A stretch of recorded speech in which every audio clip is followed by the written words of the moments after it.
আয় হায় 60 বছরে আমনে চাচা আমনের মালিকের কোরআন পড়তে পারলেন না? এই জীবনটা বুঝি এই বনে বনে শেষ করে দিলেন। চা দোয়ানে বইয়া বইয়া এই বন দিয়া চা দিয়া ভিজাইয়া।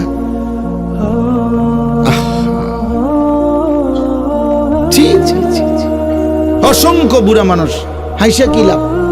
অসংখ্য বুড়া মানুষের জিন্দিগিটা তো শেষ বয়সটা উনি চা দোকানের সাথে চুক্তি করে নিছে, ওয়াকফ করে দিছে চা দোকানদার যে তোমার যে একটা চিকন টুল বইয়েও তো কোনো আরাম নাই, একটা সোফা হইতো তা তো মন্ডারে বুঝাইতাম।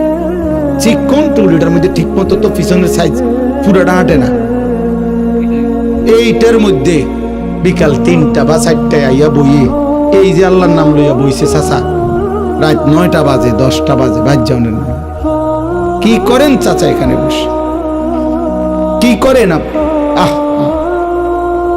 হায় হায়, টিভি দেখে, নাচ দেখে, গান দেখে, আফসুস করে, পুরান কথা মনে হয় না। আসলে তো টেম্পার নাই, পুরান কথা মনে করেন ছাড়া আর কি।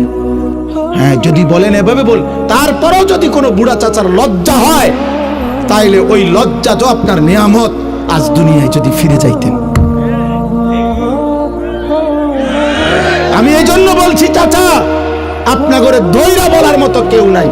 আপনা করে বলা উচিত, সাধু আনতে ডাইন্না বাইর করা উচিত যে মুরব্বী আপনাকে আল্লাহ তাআলা এই হায়াত দিয়েছেন সাধু আনে নর্তকী দেখার জন্য না, আল্লাহকে ডাকার জন্য, আল্লাহকে সেজদা করার জন্য, আল্লাহর কালাম করার জন্য।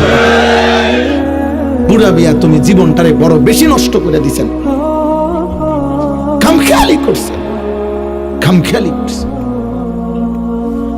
আল্লাহ আমাদেরকে বুঝ দান করুন।